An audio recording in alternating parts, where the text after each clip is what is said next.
Assalamualaikum warahmatullahi wabarakatuh. Halo teman-teman semuanya.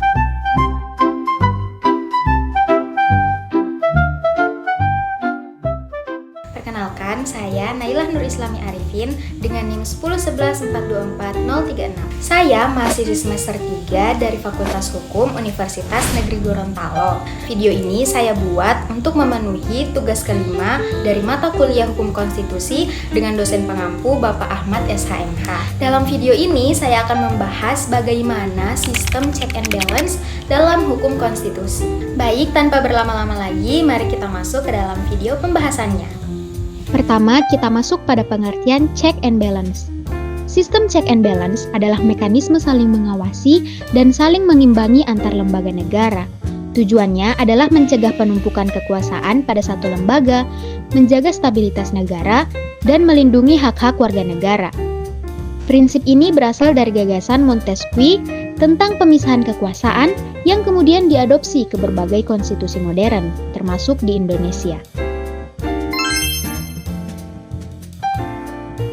Dalam Undang-Undang Dasar 1945, pemisahan kekuasaan ini tidak bersifat kaku, tetapi menganut prinsip pembagian kekuasaan atau disebut distribution of power, yang dimana ini merupakan pengaturan yang lebih fleksibel. Ada 3 cabang utama kekuasaan negara, yaitu legislatif, yaitu DPR dan DPD, yang kedua eksekutif, seperti presiden, dan yang ketiga yudikatif, yaitu MA, MK, dan lembaga lainnya.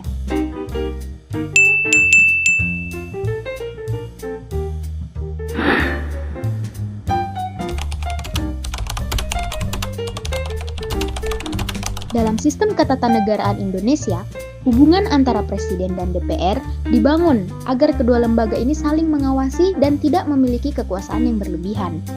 Presiden memang memimpin jalannya pemerintahan, tetapi setiap kebijakan besar seperti penyusunan anggaran dan pembuatan undang-undang harus melibatkan DPR.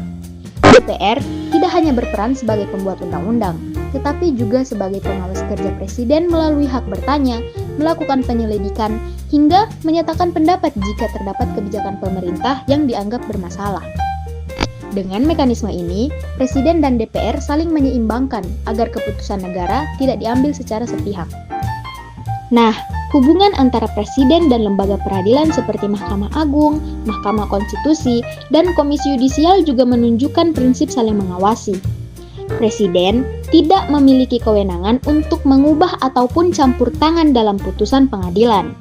Jika DPR dan Presiden membuat undang-undang yang dianggap bertentangan dengan Undang-Undang Dasar 1945, Mahkamah Konstitusi dapat membatalkannya melalui judicial review. Di sisi lain, Presiden memang berhak mengusulkan calon hakim agung, tetapi proses pemilihannya tetap dilakukan oleh DPR dan pengawasannya dilakukan Komisi Yudisial. Hal ini membuat lembaga yudikatif tetap independen dan tidak dipengaruhi oleh kekuasaan eksekutif. Lalu, apakah DPR dan lembaga yudikatif juga menunjukkan bentuk pengawasan? Ya, DPR memiliki kewenangan untuk memilih atau menyetujui beberapa pejabat penting di lembaga peradilan, seperti Hakim Agung dan anggota Komisi Yudisial. Namun, lembaga peradilan juga mengawasi DPR melalui kewenangan Mahkamah Konstitusi dalam menguji undang-undang yang dibuat DPR, sehingga undang-undang yang tidak sesuai dengan konstitusi dapat dibatalkan. Bahkan, dalam hak pemakzulan presiden, DPR tidak dapat menjatuhkan presiden begitu saja. Mahkamah Konstitusi harus memeriksa terlebih dahulu apakah alasan pemakzulan tersebut sah menurut hukum. Dengan cara ini tidak ada satupun lembaga yang bertindak sesuka hati karena semuanya saling mengontrol dan menjaga keseimbangan kekuasaan. Itulah penjelasan dari saya tentang sistem check and balance dalam hukum konstitusi. Kesimpulannya, sistem check and balance ini merupakan pilar penting dalam ketatanegaraan Indonesia agar menjaga sistem kekuasaannya tidak absolut.